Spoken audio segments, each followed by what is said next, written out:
Hola, mi nombre es Rosy Lima. Y yo soy Gerald Padilla. El día de hoy estamos muy contentos de estar con ustedes por medio del Simposio de Literatura Infantil y Juvenil. Queremos compartir con ustedes un tema que nos apasiona desde hace muchísimos años, y esto es la literatura infantil culturalmente responsable en los Estados Unidos.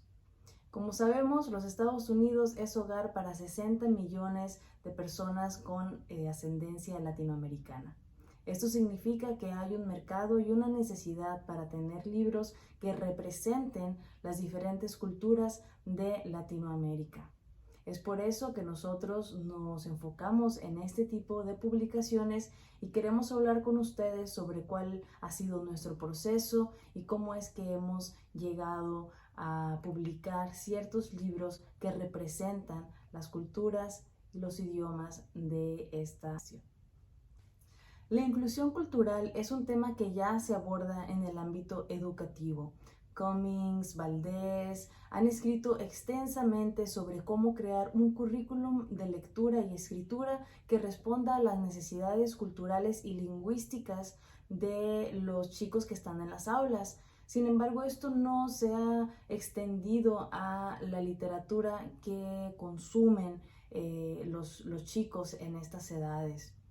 Es muy importante reconocer esta necesidad y Gerald tiene una anécdota como educador en una escuela secundaria. Así es. En lo personal tengo más de 10 años de experiencia como maestro de lectura en Estados Unidos y también en otras áreas. Hace un par de años, en un salón de clases a 20 minutos de la frontera de México, me sucedió algo muy interesante y lamentablemente muy triste. Dentro de una plática que tuvimos sobre la mitología griega, que es algo que solemos cubrir cada año según nuestro currículum, a los estudiantes se sentían muy cómodos, conocían el tema, sabían de los personajes, en general se sentían muy cómodos. Em, Dentro de esa charla quise compararlo un poco con la mitología mesoamericana, que es algo que no se cubre en el currículum americano. Tengamos en cuenta que esta era una clase en la frontera con México, a 20 minutos de México, y todos los estudiantes eran de origen hispano, mexicoamericano o mexicanos.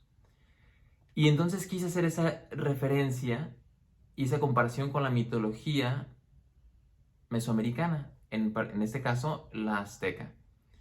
Yo sabía que es algo que no se cubre mucho, que es algo que se margina culturalmente, pero sin embargo quise saber qué era lo que sabían los estudiantes de su propia cultura. De nuevo, era una clase completamente de mexicanos y mexicoamericanos a 20 millas de la frontera con México. Los estudiantes no supieron casi o absolutamente nada. Empecé a preguntar sobre los aztecas y vi caras de confusión. Y empecé a hacer más preguntas para ver qué tanto, es algo que uno hace como maestro, saber qué tanto saben o no saben, ¿verdad? Entonces lo empieza a comparar uno con otras cosas. Les pregunté sobre los aztecas, no me sabían exactamente quiénes eran. Algunos parecía que como que les sonaba el nombre, como que habían escuchado un poco de ello, del tema, pero en realidad no. Lo que hice fue dar un paso hacia atrás y preguntarles o hacerles la siguiente pregunta. En inglés les dije, chicos, ¿dónde saben ustedes o dónde están las pirámides? ¿Alguien me puede decir? Todos levantaron la mano inmediatamente y me contestaron, Egypt, Egypt, Egypt. Todos, absolutamente todos. Una clase de secundaria de sexto grado. Y entonces le dije, muy bien, bajen las manos. ¿Dónde más hay pirámides? Y ninguna mano se levantó. Y dije, piénsenlo, piensen un poco más, ¿dónde más hay pirámides? No, ninguna mano. Para mí fue de gran shock y tristeza darme cuenta que en un salón a 20 millas de México, con un salón lleno de estudiantes mexicanos y de origen mexicanos, no supieran que en el país, a 20 millas hacia el sur, está la nación de sus padres, la nación de sus ancestros, con una gran aportación cultural de nivel mundial, y que no supieran que ahí sus ancestros habían construido una gran civilización, una gran cultura y unas grandes pirámides. Terminó la clase, fui a la casa, le platiqué a Rosy qué es lo que había pasado en mi salón. No lo podía creer, estaba en shock, profundamente triste como maestro, porque estaba viendo cómo es que nuestro propio sistema estaba fallando a nuestros estudiantes de una manera muy grave, y en particular creo que no es algo que no tiene perdón de parte de nuestro sistema. Y le platiqué a Rosy y le dije: Rosy, ¿qué podemos hacer? Ese es el problema, no sé qué hacer, los estudiantes no saben nada, nuestro sistema no les está enseñando a nuestros estudiantes su historia, su herencia, las aportaciones culturales de sus ancestros. Y bueno, su respuesta fue: hay que nosotros compartir esas historias, hay que compartir nuestra cultura y nuestra riqueza. Y le dije: ¿Cómo? ¿Cómo es que podemos hacer eso? Publicando. Y dije: ¿cómo vamos a hacer eso? Con una editorial, como se publican todos los libros. Y dije: bueno, no sé cómo es que podamos hacer eso, pero si eso es lo que se tiene que hacer para nosotros crear un cambio dentro de nuestra comunidad, eso es lo que se tiene que hacer. Y bueno, así empezó nuestra editorial, con esa misión de compartir la riqueza de nuestra cultura, de nuestros ancestros. Y bueno, ya tiene más de 3 años. Vamos para 5 años. Para 5 años, wow, qué rápido pasa el tiempo. Jade Publishing, Jade Publishing. Y bueno, seguimos trabajando y produciendo esas historias para enriquecer nuestra comunidad.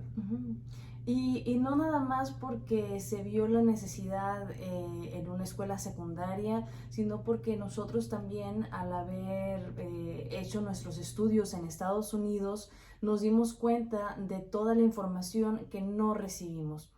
Esta información yo, como profesora universitaria, la veo también escasa en nuestras clases. Entonces, para mí es una conexión muy importante entre ver que hay un problema y también buscar las herramientas para solucionarlo de cierta manera, o digamos que aminorarlo dentro de nuestras posibilidades.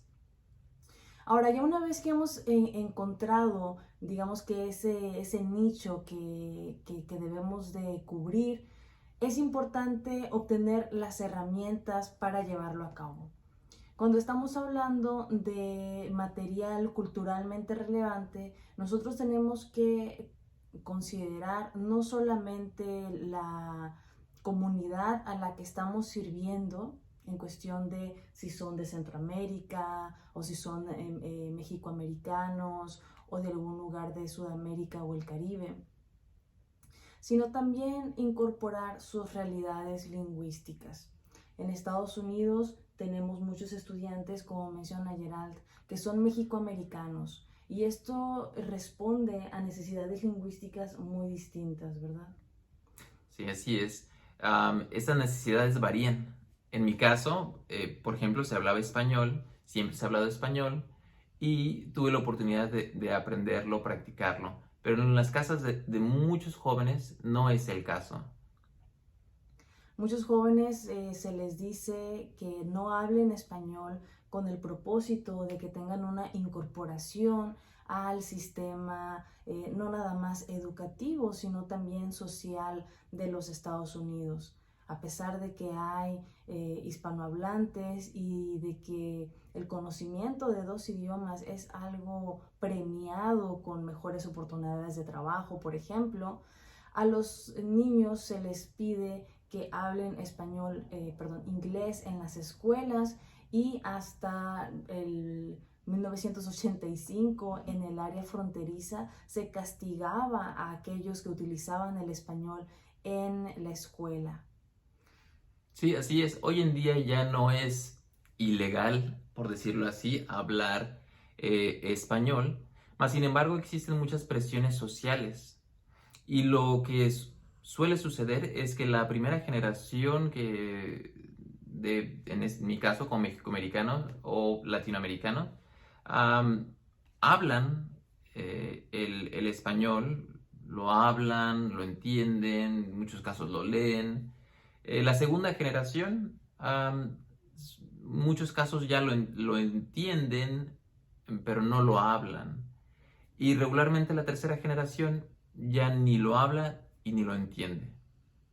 Estas realidades son exploradas especialmente en el campo de la lingüística, pero también el campo educativo ha hecho grandes avances para poder entender estas realidades, y que no pensemos que porque una persona tiene herencia latina, automáticamente va a tener un chip en donde se incluye el lenguaje. Esto no ocurre de esa manera. Para nosotros es importante entonces reconocer que sí existe una división entre las realidades culturales y las realidades lingüísticas. Por eso, cuando nosotros buscamos hacer la publicación de un libro, tratamos de que éste vaya de la mano con una edición bilingüe. De esta forma, la audiencia, estos chicos, se ven reflejados en el tipo de literatura, en los personajes, pero no se sienten excluidos por no poder acceder a esta información, a esta historia, en un idioma que ellos puedan entender. También hemos iniciado la incorporación de lenguas originarias, lenguas indígenas, dentro de nuestro catálogo de libros. Esto lo hacemos con el propósito de mostrarle a los chicos que no nada más existe el español como parte de su herencia, sino que también tenemos lenguas que nos permiten acercarnos a otra faceta de nuestra cultura que también es parte de nosotros.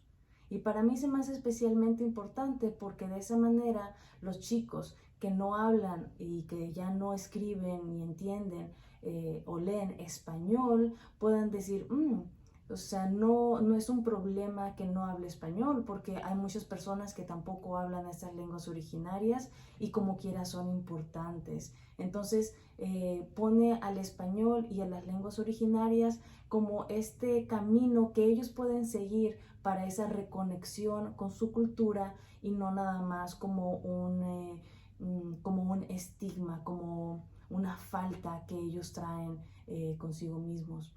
Para nosotros el publicar estos libros se convierte en una misión que cumplimos año con año.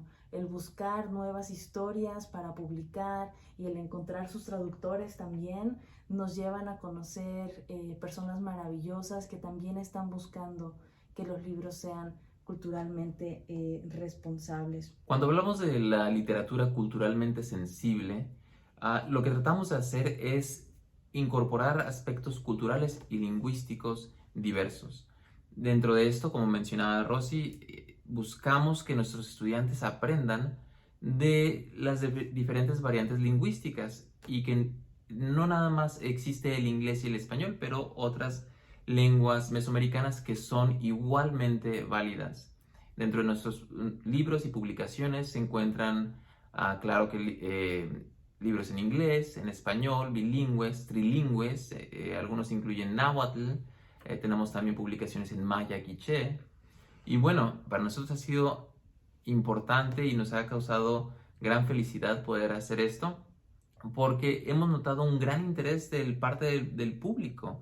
Muchas personas que anteriormente no había tenido acceso a estas lenguas, ahora está teniendo acceso gracias a la comunicación y gracias a los traductores. Finalmente pueden tomar un texto, ver la versión en español o en inglés y la versión en maya quiché o en náhuatl. Y para nosotros es muy importante porque enriquece nuestra oferta cultural aquí en este país y es algo que queremos seguir haciendo. Ujú.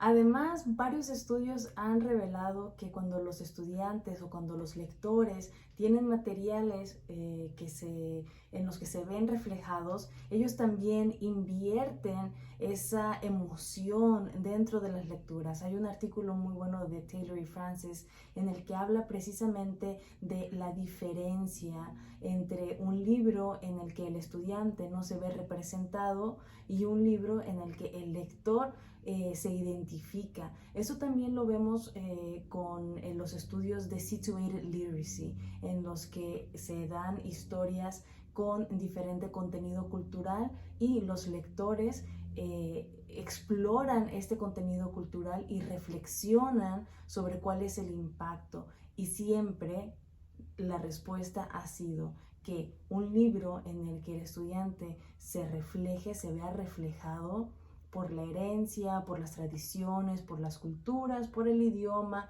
por el color de piel, ese va a ser un libro que va a ser un impacto mucho más grande para el lector.